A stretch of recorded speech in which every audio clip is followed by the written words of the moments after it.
Pagkatapos natin i-grated, gadgadin, gawin nating pabilog na pakaba. Ayan. Tapos ilalagay natin ito sa freezer para tumigas. At kung kailangan na natin gamitin, ayan, kukuha na lang tayo isa-isa.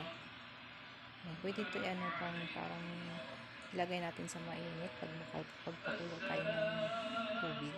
Tapos ilagay natin. Ayan, pwede natin gawin sa laman. Lagay natin sa freezer para tumigas. Ayan, lalagay natin sa freezer. Papatigasin natin bago natin ibalot yan.